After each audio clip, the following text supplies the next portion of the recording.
सत्ता की शुरुआत करते हैं ईरान में चल रहे सत्ता विरोधी संघर्ष से, जिसका आखिरी राउंड चल रहा है। अमेरिका की धमकियों के बावजूद ईरान की सरकार आक्रामक है। ईरान से सबसे बड़ा अपडेट यह है कि वहां 12,000 लोगों की हत्या का दावा किया जा रहा है। सोचिए, 12,000। कल तक यह संख्या 600 से भी कम थी। अब अचानक 12,000 लोगों के मारे जाने का दावा अलग अलग सोर्सेज कर रहे हैं। इससे अंदाजा लगाया जा सकता है कि ईरान कैसे युद्ध भूमि बन चुका है। बताया जा रहा है कि 8 और 9 जनवरी की रात 12,000 लोग मारे गए हैं।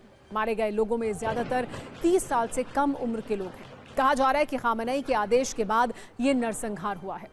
ईरान ने भी माना है प्रदर्शन के दौरान 2,000 लोगों की मौत हुई है। इसके लिए विदेशी आतंकी जिम्मेदार है, ऐसा ईरान का कहना है। प्रदर्शनकारियों पर ईरान के सुरक्षा बल AK-47 से फायरिंग कर रहे हैं। इतना ही नहीं, खामेनेई के खिलाफ प्रदर्शन पर विद्रोहियों को फांसी देने का ऐलान हो चुका है। तारीख तय हो चुकी है। इसकी पूरी कहानी आज हम आपको बताने वाले हैं। नए वीडियो के साथ ईरान में विरोध प्रदर्शन पर और भी अपडेट आपके सामने रखेंगे। पहले ये देखिए, अमेरिका इस वक्त क्या कर रहा है।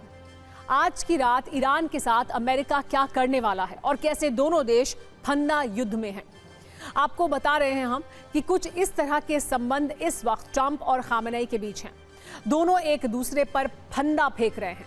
इसमें कौन फंसेगा ये कहना मुश्किल है। दोनों के अपने अपने दावे हैं, लेकिन इतना तय है कि ईरान अमेरिका के सामने झुकने वाला नहीं है।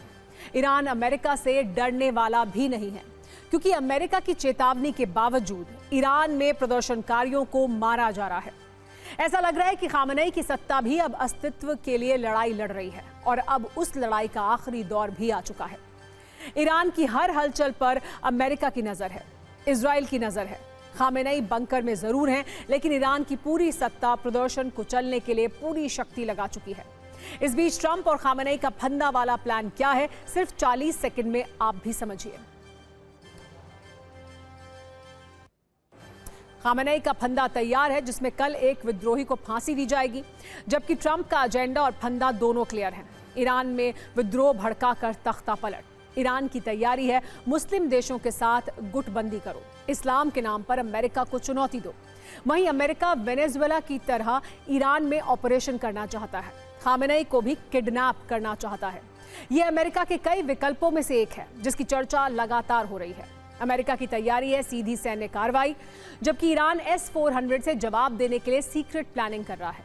अमेरिका इजराइल के जरिए भी ईरान पर अटैक कर सकता है। ऐसा पहले भी हो चुका है। इजराइल और ईरान की दुश्मनी भी दुनिया जानती है। वहीं ईरान इस खतरे को भांपते हुए अपनी मिसाइल और रॉकेट शक्ति पर फोकस कर रहा है। कहा तो यह भी जा रहा है कि ईरान में अमेरिका सीक्रेट ऑपरेशन कर सकता है। CIA और मोसाद एजेंसी इसमें बड़ी भूमिका निभा सकते हैं। ईरान इसका भी काउंटर करने की तैयारी कर रहा है। रूस और चीन को अपने गुट में रखने की कोशिशें की जा रही हैं। प्रतिबंध मास्टर ट्रंप 25% टैरिफ वाली तैयारी कर रहे हैं, जबकि ईरान परमाणु ब्लैकमेल कर रहा है। गुप्त परमाणु कार्यक्रम के जरिए चेतावनी दे रहा है। इसके अलावा cyber attack, proxy war, Starlink पर एक्शन जैसे कई दावे हैं जो ट्रेंड कर रहे हैं, जिसकी चर्चा हो रही है। ईरान के 28 शहरों में खूनी संघर्ष जारी है। तेहरान में प्रदर्शनकारियों पर फायरिंग की जा रही है। प्रदर्शनकारियों पर AK-47 से फायरिंग हो रही है। IRGC के सैनिक की अंधाधुंध फायरिंग की तस्वीरें सामने आई हैं। अब तक 10,681 लोगों को हिरासत में लिया गया है। एक तरफ ईरान के सुरक्षा बल गोली चला रहे हैं, वहीं दूसरी ओर प्रदर्शनकारी आग लगा रहे हैं, तोड़फोड़ कर रहे हैं।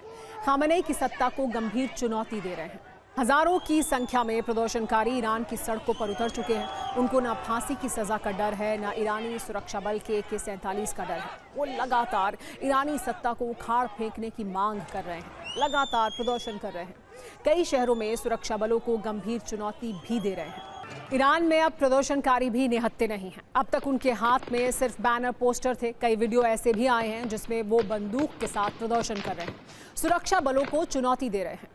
ईरान में ऐसे विरोध प्रदर्शन का असर क्या हो रहा है आप जानते हैं। वहां की सत्ता फुल एक्शन मोड में है। विद्रोहियों को फांसी दी जा रही है, न वकील न सुनवाई, सीधे फांसी। खामेनेई के विरोध का मतलब है सजाए मौत।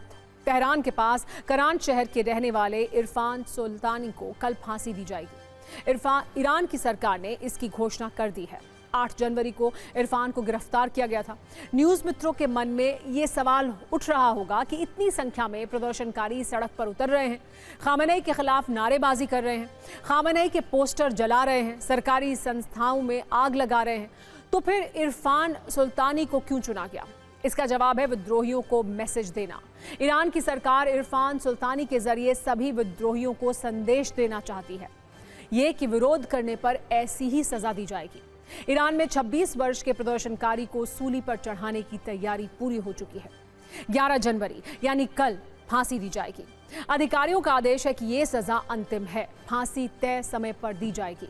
इरफान सुल्तानी को सफाई देने का कोई मौका भी नहीं दिया गया। परिवार को सिर्फ 10 मिनट की मुलाकात की अनुमति दी गई है।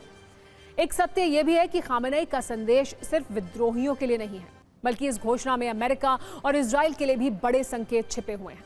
सिर्फ 5 पॉइंट में आप इसे भी समझिए। पहली बड़ी बात यह है कि ईरान सरकार प्रदर्शनकारियों को कुचलना चाहती है। फांसी का डर दिखाकर सरकार भीड़ पर कंट्रोल करना चाहती है। संदेश ये दिया जा रहा है कि खामेनेई का विरोध कानूनन जुर्म है। ये भी संकेत है कि ट्रंप के बयानों में गंभीरता नहीं है। जो खिलाफत करेगा वो जिंदा नहीं रहेगा, जैसा इरफान सुल्तानी के साथ कल होने जा रहा है। ये भी मैसेज है कि अमेरिका इजराइल कुछ भी करे, ईरान में खामेनेई तंत्र ही चलेगा।